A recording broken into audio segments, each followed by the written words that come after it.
बोलती पुस्तके. ज्यांना वाचनाचा नाद त्यांना बोलती पुस्तके घाली साद. आमचं चॅनल सबस्क्राईब करा आणि सबस्क्राईब करायला इतरांनाही सांगा. नमस्कार श्रोते मित्र हो, बोलती पुस्तके सादर करीत आहे लेखक श्री सूर्यकांत थोरात लिखित कथा भाऊबीज. वैशाखाचं ऊन अंग भाजून काढीत होतं. रानची पाखरंही सावली व पाण्याचा शोध घेत होती. काळ्या आईची ढेकळी तापून तापून मृगजळासारख्या उन्हाच्या झळाव्या सोडत होती. कोणाचीही पायी चालण्याची रणरण त्या उन्हात शामत नव्हती. असा हा आग ओकणारा वैशाख वनवास सरतीकडे लागला असतानाच बळीराजांचे डोळे वळीवाकडे म्हणजेच रोहिणीच्या पाण्याकडे लागले होते. रोहिणी पडाव्या म्हणजे तापलेली ढेकळे विरघळून मातीत मिसळल्याने पेरणीपूर्वी पाळ्या घालणे सुकर जाते आणि तापल्या जमिनीमध्ये गारवाही निर्माण होतो. तिथून पुढे पंधरवड्याने मिरगाचा पाऊस सुरू होतो. त्यामध्ये पेरण्या सुरू होतात. शिरपा व देवकी हे जोडपेही रोहिणीच्या पावसाकडे डोळे लावून बसले होते. तहानलेल्या चातकाप्रमाणे पावसाची आतुरतेने वाट पाहत होते. रोहिणी वटसावित्री पौर्णिमेपर्यंत बरसतात. वटसावित्री पौर्णिमेनंतर 8-10 दिवसांनी देहू व आळंदी येथून तुकाराम व ज्ञानेश्वर महाराजांच्या पालख्यांचे प्रस्थान सुरू होते. वारकरी नियमित वारी करणाऱ्यांना पंढरपूरच्या पायी वारीचे वेध लागत असतात. शिरपानेही बाप वारकरी असल्याने त्याच्या मृत्यूनंतरही तो बापाची वारी न चुकवता करीत असे. पण या वक्ताला देवकीचे पहिल्यांदाच दिवस भरत असल्याने वारी चुकण्याची रुखरुख त्याच्या मनाला लागली होती. तसेच मेघराजाची कृपा कशी होते, पेरण्या लांबतात की काय, आपली वारी चुकती की काय, या द्विधा मनस्थितीमध्ये तो असतानाच उधळलेल्या खोंडासारखा थाड थाड करीत रोहिणीचा पाऊस अचानक बरसू लागला. नवविवाहितेला जशी पहिल्या दिवाळी सणासाठी मुराळ्यांची वाट पाहावी आणि मुराळी दारासमोर दिसताच तिला जसा आनंद होतो तसा आनंद शिरपा व देवकीला झाला. आता रोहिणी पडल्या म्हणजे मिरगही पडल ही त्यांची भाबडी आशा होती. या आशेवर त्यांनी मशागतीची कामं सुरू करण्याची लगबग सुरू केली. त्यांच्या बोलाप्रमाणे मिरगाचाही पाऊस चांगलाच बरसला. साऱ्या शिवारात पेरणीच्या पाभारी फिरू लागल्या. ज्याला त्याला आपल्या काळ्या आईला हिरवा शालू नेसवण्याची घाई झाली होती. मग शिरपाही त्याला कसा अपवाद. दोघंही उभियंता आपल्या वावरामध्ये पेरणी चालू असताना शिरपा आपला मनात न लपवता मोठ्या लढिवाळपणे देवकीला म्हणाला, रोहिणीनं कृपा केली, अगदी वेळ झालं बघ. मला जर पोरगी झाली तर मी तिचं नाव रोहिणी ठेवणार. लेकीच्या फायगुणानं बरकत येते का नाही बघ. जर पोरगी नाही झाली आणि पोरगा झाला तर त्याचं नाव मी रोहित ठेवील. देवकीनं आपल्या नवऱ्याला लटका विरोध करीत म्हटलं, बापाला लेकीचं तर माईला लेकाचं असं आकर्षण असतं. लेकीचा जीव बापावर जास्त असतो असं मानसशास्त्र म्हणतं. आगोटीची सर्व कामं संपली. आळंदी व देहू येथून ज्ञानोबा व तुकोबाच्या पालख्यांचे प्रस्थान निघून पालख्या मार्गस्थही झाल्या. शिरपाचं जाणं देवकीचे दिवस भरत आलेले. वारी चुकली याची हुरहुर त्याच्या मनात राहिली. औंधा माही वारी तुझ्या गरबारपणामुळे हुकली. मी ह्या साऱ्या वाऱ्या बासंग केल्या पण कधीही नाही हुकली माही वारी. शिरपानं आपली खंत देवकीपाशी बोलून दाखवली. जावा, तुम्हाला जायचं असेल तर जावा. अजून बी वारी दिवे घाटात हाय. माहे जसं व्हायचं असेल तसं होईल. चोकोबाच्या सोयराबाईचं नाही का केलं इटोबानं बाळणपान. चोकोबांना त्यांची बहीण तरी होती. तुम्हाला तर बहीण बी नाही आणि भाऊ बी नाही. मी माह्या बहिणीला बोलावून घेते. देवकीनं आपल्या मनातील बात सांगितली. पण खरोखर तसं तिच्या मनात नव्हतंच. अगं, संत चोकोबाच्या भक्तीबरोबर आपली भक्ती तुलून नाही चालायचं. त्यांनी किती दुःख सोसलंय. शिवाय रात दिन इटोबाचं नाव तोंडामध्ये ठेवलं होतं. मुनशान देवानं भक्ताची लाज राखली. तू काही बी फिकीर करू नकोस. मी काय वाऱ्याला जात नाही. शिरपानं आपली खंत मनात दाबून ठेवलेली सांगितली. ज्ञानोबा तुकोबांच्या पालख्या वखारीपाशी आल्या. त्याच दिवशी देवकी प्रसूत होऊन कन्यारत्न झाले. शिरपाला फारच आनंद झाला. तसा तो खुश होऊन देवकीला म्हणाला, बघ देवकी, आज रोहिणीचं नक्कीतर आहे. वारीच्या पालख्या रिंगणासाठी वखारीत पोचल्या आहेत. त्यांच्या आशीर्वादानेच आपल्याला कन्यारत्न झालंय. त्यासाली आमदनी चांगली झाली. देवकी व शिरपाचा संसार सुखात चालू होता. शिरपानं ठरवल्याप्रमाणे मुलाचं नाव रोहिणी ठेवलं होतं. वर्षाची झाली तेव्हा तिच्या बोबड्या बोलीनं दुडूदुडू चालीनं त्या अभियंत्यांना फारच आनंद व्हायचा. 3 वर्षानंतर देवकीचा पाळणा पुन्हा हल्ला. तिच्या प्रसूतीपर्यंत आगूड किंवा वारी नव्हत्या. उन्हाळ्याचा दिवस असल्यानं वाळवणीचीच कामं चालू होती. दळण कांडण ह्यातच पुरा दिवस जात होता. अधूनमधून शेतामध्ये दोघंही काम करत होते. काम करता करता शिरपानं विषय काढला. देवकीकडे पाहत म्हणाला, आता तुला काय पाहिजे, पोरगा की पोरगी? मागच्या वेळेस तुमच्या म्हणण्यानं पोरगी झाली. आता मला वंशाचा दिवा म्हणून पोरगा पाहिजे बघा. देवकी आपल्या आईकडून जात्यावरल्या ओव्या शिकली होती. त्यामुळं बोलीभाषेत ती कधी कधी ओव्यांचा आधार घेऊन बोलत असे. शिरपाकडे पाहून ओवीमध्येच म्हणाली ती, बहिणीला भाऊ एक तरी असावा, चोळीचा एक खण एक रातीचा विसावा. दिवस भरल्यानंतर देवकीला मुलगा झाला. दोघांनाही त्यांच्या मनाप्रमाणे अपत्य झाल्यानं दोघांचेही घोडे गंगेत न्हाले. वर्षामागून वर्ष जात होती. तशी दोन्ही मुलं वाढत होती. मुलगा कार्तिक महिन्यातील असल्याने त्याचे नाव कार्तिक ठेवण्यात आले होते. रोहिणीचे 7वी पर्यंतचे प्राथमिक शिक्षण झाले. गावात पुढील शिक्षणाची सोय नसल्याने रोहिणीचे शिक्षण बंद होऊन ती आईला घरकामात मदत करीत होती. कार्तिक जन्माच्या वेळीसुद्धा आमदनी चांगली झाली असल्याने उभयंता मनोमन सुखावली होती. सन 1972चा काळ उजाडला. निसर्ग आपलं उग्र रूप धारण करू लागला. लागोपाठ 3 वर्ष कडकडीत दुष्काळ पडला. प्यायला पाणी नाही. पेरा न झाल्याने घरात धान्याचा कण नाही. जनावरांना चारा पाणी नाही. माणसांनाही पिण्याचं पाणी नाही. सरकारने रोजगार हमीची कामे सुरू केली. रोजगार हमीच्या मजुरीच्या मोबदल्यात धान्याची कुपने, माणसांना व जनावरांना पाणी टँकरद्वारे रास्त भाव, दुकानातून रेशन कार्डावर स्वस्तामध्ये धान्य, जनावरांना तगाई रूपाने कडबा, गवत वाटप केलं. साऱ्या महाराष्ट्रात दुष्काळाने हाहाकार माजविला. जगण्यासाठी पैशाची आवश्यकता असते. पैशाची गरज भागवण्यासाठी लोक सावकारांचे उंबरटे झिजवू लागले. मातब्बर शेतकऱ्यांनी सावकारी कर्ज घेतलं. मग शिरपा तरी त्याला कसा अपवाद असणार? बरं का देवकी, मी आता पन्नालाल सेठकडून कर्ज काढतो. आता रोहिणीचं लगीन करायचं म्हणतोय. जित्राबांना सरकारी कडबा व चारा पुरेसा नाही. नगर भागातून कडबा व निवृत्ती सेठ बाबाचं इग्नर कारखान्यातून उसाचं वाडा आणीन म्हणतोय. शिरपा काकुलतीच्या सुरात आपल्या बायकोला सांगत होता, अव कारभारी, यासाठी किती ऋण काढता? अव शिरावर ऋण असलं की जीवाला मोठा घोर लागतो. हे ऋण फेडणार कसं? शेठजीला घाण म्हणून काय तारण ठेवणार? देवकीनं काळजीच्या सुरात नवऱ्याला विचारलं. बायकोचं हे बोलणं ऐकून शिरपा खवळून म्हणाला, म्या वरचा शेवगीच्या वावराचा तुकडा व राहतं घर घाण ठेवणार आहे. आजच चांगटा देऊन ऋण घेऊन छान येतो. एखादी सुगी चांगली पिकली की सावकाराचं सारं ऋण फेडून टाकू.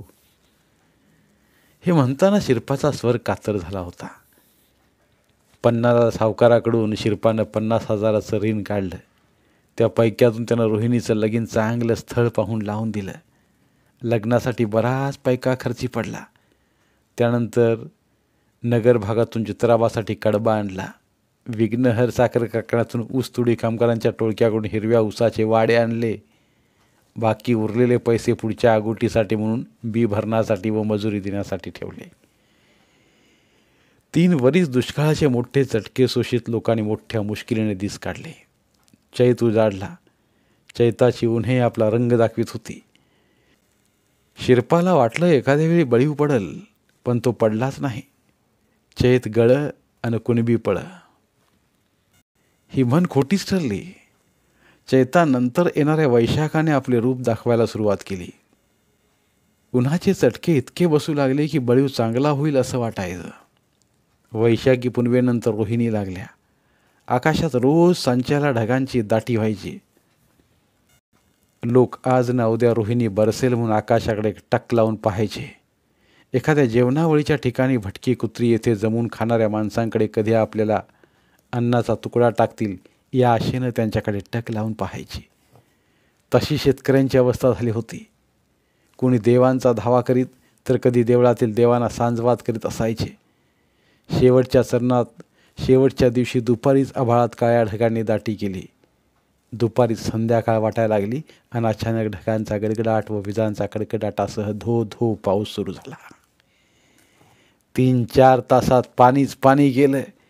शेतात पाणी साचलं. गटार, ओढा, नाला यांना पूर गेले. ओढ्याला पूर आल्याने तापलेली वाळू थंड झाली. तसेच तापलेल्या शेतातील मातीला गारवा येऊन हवेत छान मृदगंध पसरला. विहिरींना थोडंफार पाणी आल्याने जित्राबांचा पाण्याचा प्रश्न मिटला होता. आता पावसाची पुढील 9 नक्षत्रे चांगली बरसतील ही आशा शिरपा व देवकीला वाटू लागली. बघा, आपली रोहिणी ह्याच नक्तिरात जन्मली आणि लगीन बी ह्याच नक्तिरात झालं.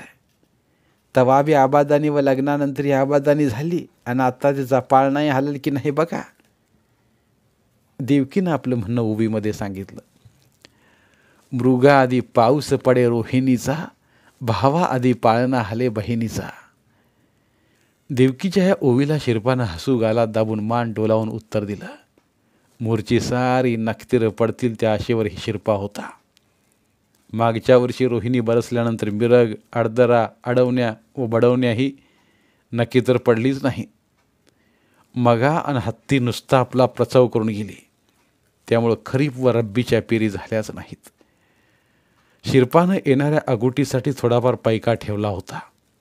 तोही जावयाच्या दिवाळ सणासाठी खर्ची झाला.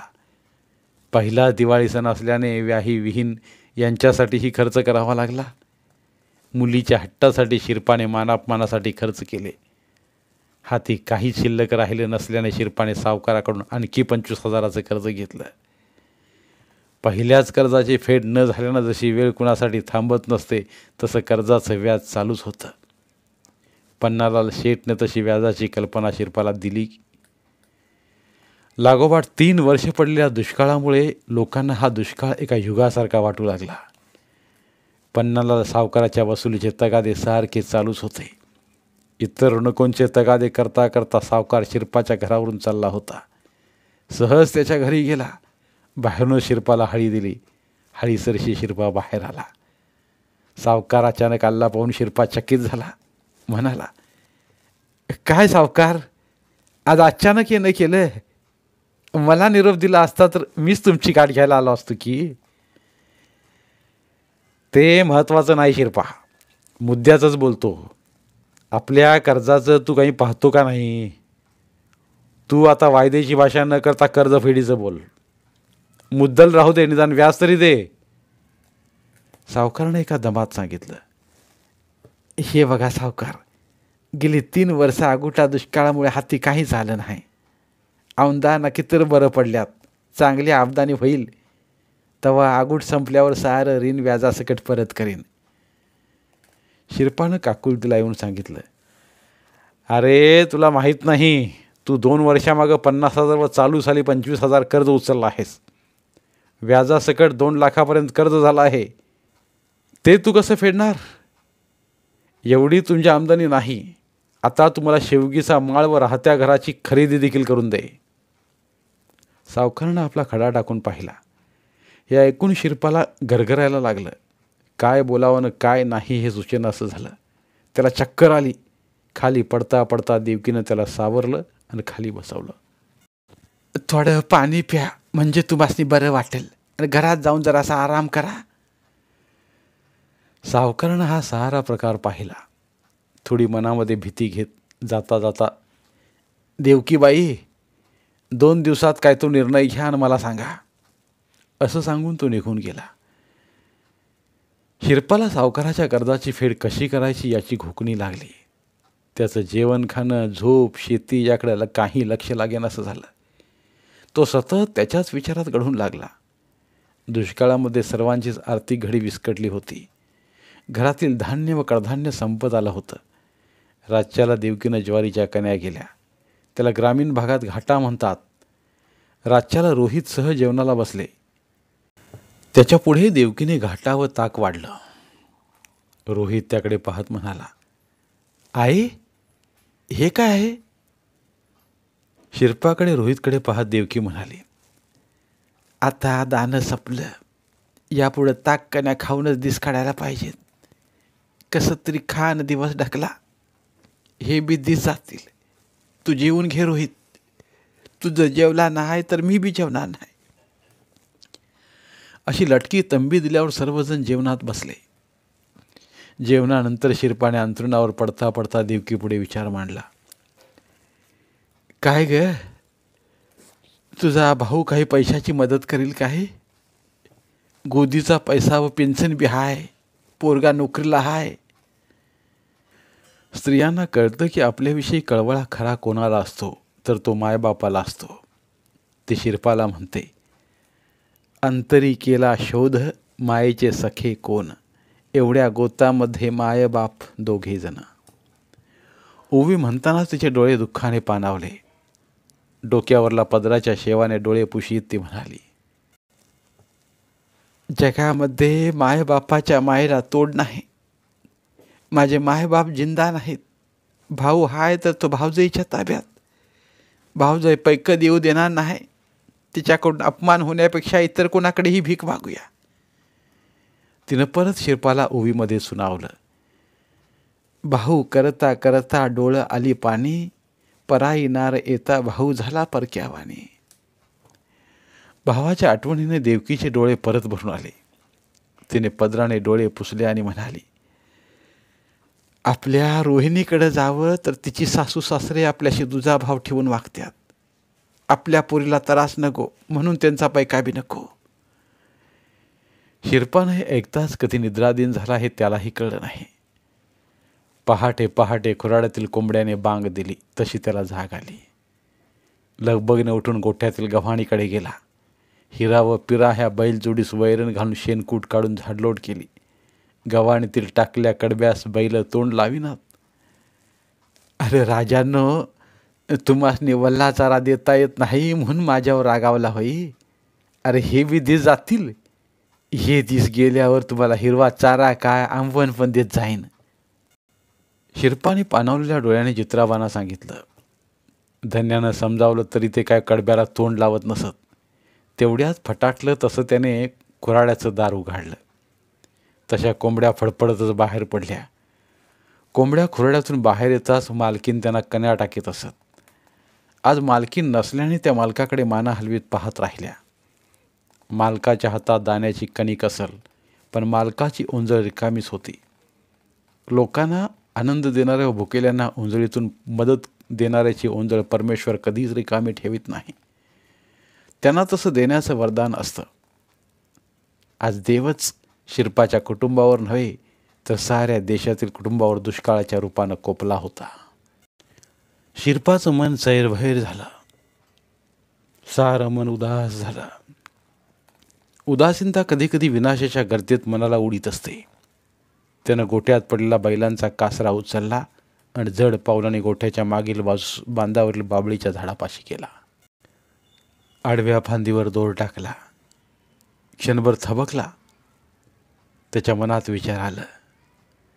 त्याच्या डोळ्यापुढे देवकी, रोहित, बैल बारदाना, शेतीवाडी आणि सावकाराचं ऋण आलं. त्याने मन घट्ट करून कासऱ्याला सरगाट मारून फास तयार केला. पूर्वेकडे सूर्योदयाची लाली दिसू लागली. अद्यापि सूर्य आकाशात झेपावला नव्हता. उगवत्या सूर्याला म्हणजे त्या लालिमाला नमस्कार करून फासाचा दोर ओढला तसा त्याचा देह बावळीला लटकू लागला. पायाने टीप ढकलून दिले. सूर्य उगवला. त्याचा आत्मा त्याच्या देहातून निघून अनंतात विलीन झाला. सूर्य उगवल्यानंतर कमळामध्ये रात्रभर अडकलेले भुंगे उडून जातात. उडून जातात ते परत येण्यासाठी नाही. पण शिरपाच्या देहरूपी कमळातून आत्मरूप भुंगा कधीच उडून गेला. पण तो परत न येण्यासाठी कायमचा निघून गेला. शिरपा गेला तशी बैलांची हडबड व कोंबड्यांची फडफड सुरू झाली. त्या हडबडीने देवकी जागी झाली. पाहतो ते तर काय, शिरपा अंथरुणावर नाही. दरवाजा उघडा. गोट्यात जाऊन पाहिलं, बैलांना कडबा टाकलेला, कोंबड्या खुराड्या बाहेर काढलेल्या. घरधन्याला पाहण्यासाठी जमिनीवर खुराने माती उकरीत होत्या. कोंबड्या खुडूक कोंबड्यांप्रमाणे एकाच जागी बसून होत्या. तिच्या मनात शंकेची पाल चुकचुकली. ती तशीच मांडवामागे गेली. पाहते तर तो बांधावरच्या बाबीला शिरपाचा देह लटकलेला.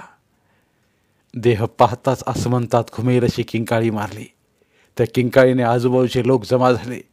समोरचं दृश्य पाहून त्यांचीही मने हेरावली. बाया बाफड्या जमल्या. त्यांनी धाय मोकलून रडणाऱ्या देवकीला व रोहितला जवळ घेत त्यांची समजूत काढू लागल्या. शेजारच्या लोकांच्या मतीने पोलीस चौकशीसह सर्व सोपस्कार पार पाडले. गडात पडता पडता प्रेत ताब्यात मिळालं. मुठमाती द्यायला रात्रीचं 9 वाजलं. सर्व मंडळी आपापल्या घरी निघून गेली. जन हे सुखाचे दिल्या घेतल्याचे, अंतकाळाचे नाही कोणी. या तुकाराम महाराजांच्या उक्तीप्रमाणे घरामध्ये देवकी, रोहित, रोहिणी व तिचा पती म्हणजे जावई एवढेच रक्ताच्या नात्यात ते लोक काळोखाला दूर चालीत रात जागवित होते. शिरपाचे सारे धार्मिक व पोलिसी सोपस्कार पूर्ण झाले. 1 वर्षानंतर सरकारकडून 2 लाखाची मदत मिळाली. त्यामध्ये सावकाराचे देणे फिटले. थोडीफार रक्कम उरली. त्यामध्ये खावटी, जनावरांना चारा पाणी, बी भरण यामध्ये खर्ची झाली. रोहित लहान असल्याने जमीन लगतचे खातेदार किसन पाटील जमीन वाट्याने लावली. देवकी गावच्या ओढ्यावर रोजगार हमी योजनेखाली पाझर तलावाच्या कामावर जात होती. टप टप घाम गाळत होती.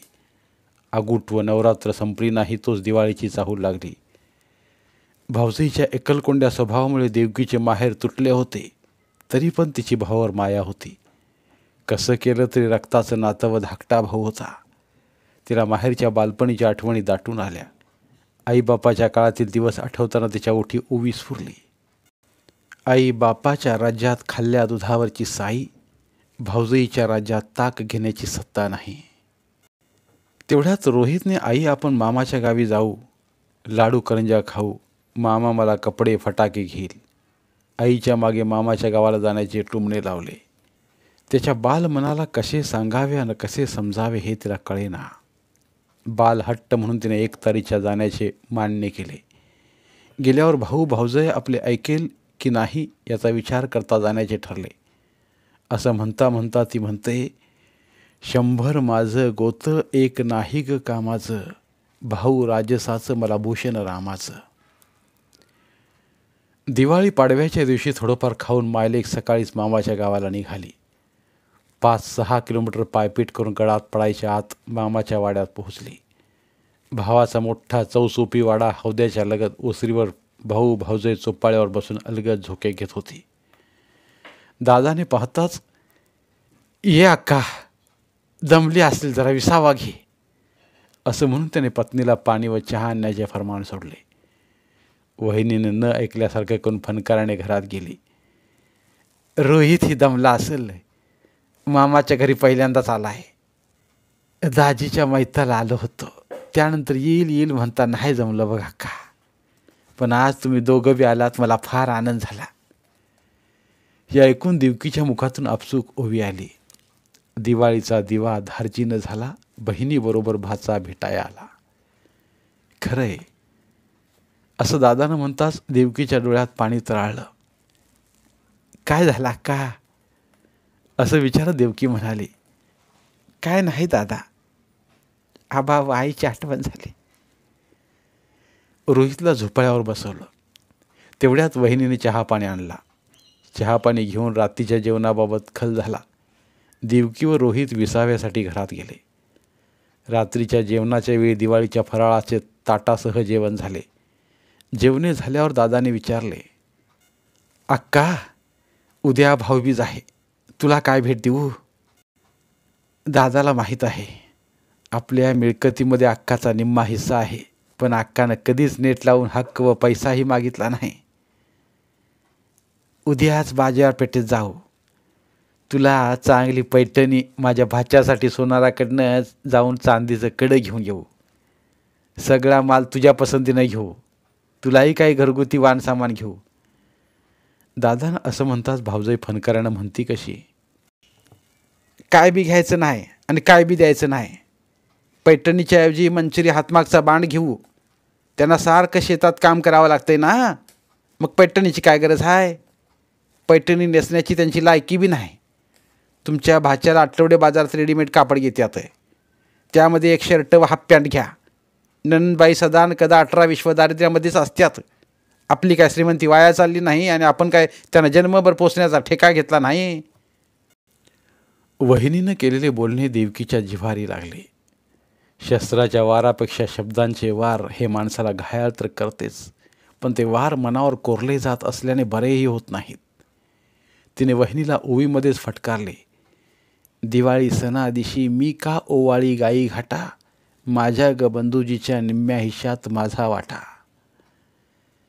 माझे वडील आबा ह्यांच्या शब्दाखातीर मी आजवर काही मागितलं नाही, पण आता ती वेळ आली या. असं देवकीनं वहिनीला सांगताच पुन्हा ती म्हणते, बहीण भावंड जशी बोलती पोपट, तू आलास परकिनार अन केला येळकोट. तुझ्यामुळे आमच्या बहीण भावाचं नातं तुटलं आणि माहेर कायमचं सुटलं. तेवढ्यात दादाने वहिनीला समजावण्याच्या भाषेत म्हणाला, माझी बहीण फार दिवसांनी आली आहे. तिला उद्या ओवाळणी करून तिची खणानाळानं ओटी भर. तिच्या पदरी काही फराळाचं बांध. ओटी भर म्हणताच वहिनी राग येऊन म्हणते, भाऊ कसा म्हणे बहिणीची भर ओटी, भावजय म्हणे उंदराने खाली वाटी. देवकीला भाऊजाईच्या बोलण्याचा राग आला. सकाळी लवकर उठून देवकी रोहित बरोबर जाण्यास निघाली.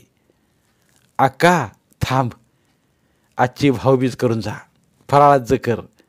संगतीनं काही फराळ व वानवळा घेऊन जा. भाऊ असं म्हणतात देवकी म्हणते, बोलली भावजय आंबट आंब्यावानी, सुकली माझी देही उसाच्या वाड्यावानी.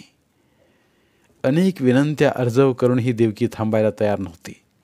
जाता जाता भाऊजाईला निर्वाणीचं सांगताना तिला उवीमध्येच फटकारते, आम्ही बहीण भावंड एकमेकांच्या पाठीची, नको तोडू वहिनीबाई अंजीर एका देठाची.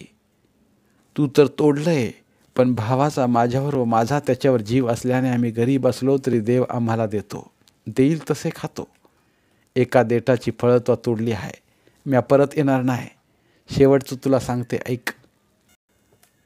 वहिनीबाई नको करू काही देव घेव, माझ्या पाठच्या बंधुजीला सुखी ठेव. एवढं सुनावून देवकी लगबगीने आपल्या घराच्या ओढीने निघाली. रोहित भुकेला होता. त्याला रांजणावरील तांब्याने रांजणातील पाणी स्वतः घेऊन पाजलं. तेवढ्या पाण्यावर मायलेक निघाली होती. रस्त्याने सतत भाऊजाईच्या बोलण्याचाच विचार करीत चालली होती. 4-5 मैल चालून गेली नाही तोच रोहित भुकेनं व्याकुळ झाला आणि चालून चालून दमला. एका वडाच्या झाडाखाली त्याला झोपावलं आणि ती आपल्या नशिबाला व आपल्या कर्मभोगाचा विचार करीत नशिबाला दोष देत त्याची झोप होईपर्यंत थांबली. ऊन खाली झाल्यावर दोघेही घराकडे निघाले. सायंकाळी दोघे घरी पोचली. देवकी निघून गेल्यावर तिच्या भावाचे व भावजाईचे चांगलंच भांडण सुरू झालं. बायकोला तो तावाने सांगत होता, तुला माहीत नाही, बाबा वारल्याच्या आधल्या दिवशी त्यांनी मला सांगितलं होतं की माझ्या माघारी देवकीला जीव लाव. तिच्या संसारात कमी जास्त अडचणीच्या वेळेस पाहत जा. आता कायद्यानं तिचा मिळकतीचा निम्मा वाटा आहे. प्रत्येक सणाला पाहता आलं नाही तरी भाऊबीज व राखी पौर्णिमेला तिला माहेरी आणून माहेरपण कर तिचं. तू आल्यापासून तो आमचं नातंही तोडलीस. भाच्याला मामाच्या घरचं किती कौतुक, तेही तू माझ्या एकुलत्या एका भाच्याला काही घेऊ दिलं नाहीस. अक्का दाजी गेले तेव्हा ती किती आर्थिक अडचणीत होती, तेव्हाही ती माझ्याकडे आली नाही. द्रौपदीनं वस्त्रहरणाच्या वेळी श्रीकृष्णाचा धावा केला, तेव्हा श्रीकृष्ण भाऊ म्हणून तिच्या पाठीशी उभा राहून वस्त्र पुरवून तिची लाज राखली. तू बायको नाहीस, कैदाशी नाहीस कैदाशीन. तुला राहायचं असेल तर राहा एकटी, मी पुन्हा या घरात येणार नाही. असं म्हणून तो रागारागानं फटफटीवर बसून निघून गेला. इकडे देवकीने घरी येता झाडलोट साफसफाई करून घराची स्वच्छता केली. दिवे लागणीच्या वेळेस तिनं घरात दिवे लागण करून देवापुढे समई लावली. समईला आई समजून तिच्यापुढे हात जोडून बसली.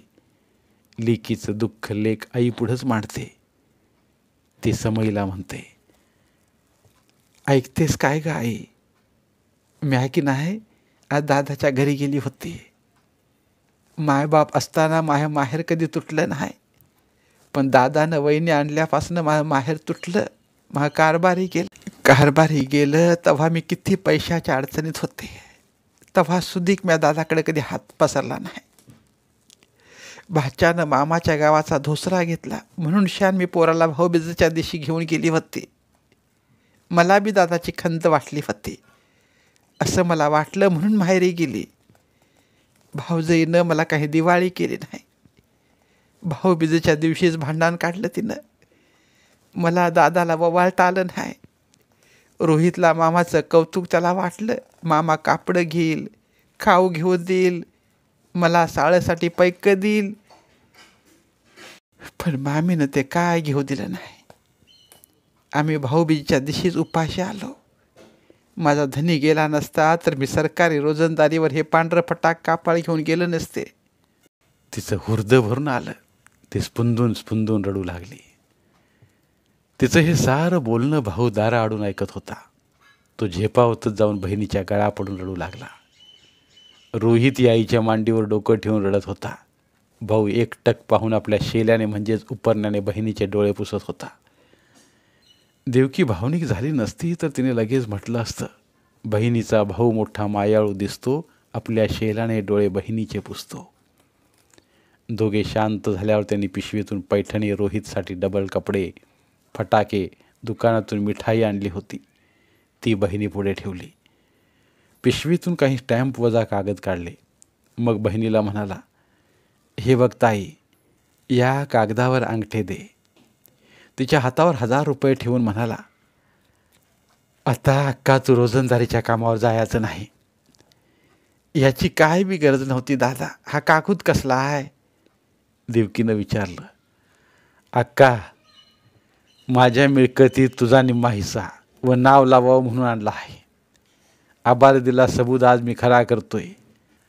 असं भावानं म्हणतात दादा वहिनीचं काय त्यावर त्यानं सांगितलं. तू निघून आल्यावर मी तिला खूप रागानं बोललो, भांडलो, गावात आलो, एवढे कपडे खाऊ घेऊन आलोय. तोपर्यंत सायंकाळ झाली होती. इथं येतो तर तू समईपुढं सारी तुझी चित्रकथा सांगत होतीस. भावानं असं सांगताच परत तिच्या डोळ्यात पाणी आलं. दादा, मला काय बी हिस्सा नको, तू सुखी राहा एवढंच माझं म्हणणं आहे. असं म्हणून तिने कागद दादाच्या हाती दिला. तेव्हा तो म्हणाला, तू जरी अंगठं नाही दिलं तरी मी रोहितच्या नावे इच्छापत्र करून त्याला तुझा निम्मा हिस्सा देईन. त्या गोष्टी पुढच्या आहेत दादा. दोघंही बहीण भावाने रात्री जेवण करून झोपी गेले. दिवाळी हा सण म्हणजे भावा बहिणींच्या चांगल्या नात्यांचे, विचारांचे बीज जीवनामध्ये रुजवायचे, यालाच भाऊबीज म्हणतात. हक सोडण्यामुळे बहीण भावाच्या संबंधात दुरावा निर्माण होत चालला आहे. अशी भाऊबीज कोण्याही भावाच्या व बहिणीच्या वाट्याला येऊ नये. धन्यवाद. पुन्हा भेटूया एका नवीन कथेसह. मराठीतील प्रतिभावंत लेखकांचं साहित्य, कथा, कादंबऱ्या ऐकण्यासाठी आमचं बोलती पुस्तके हे चॅनल सबस्क्राईब करा आणि मराठी साहित्याचा प्रसार करण्यासाठी प्रत्येक मराठी माणसाला सबस्क्राईब करण्यासाठी आवाहन करा आणि बोलती पुस्तके या साहित्य चळवळीत सहभागी व्हा. आपले पुन्हा एकदा धन्यवाद.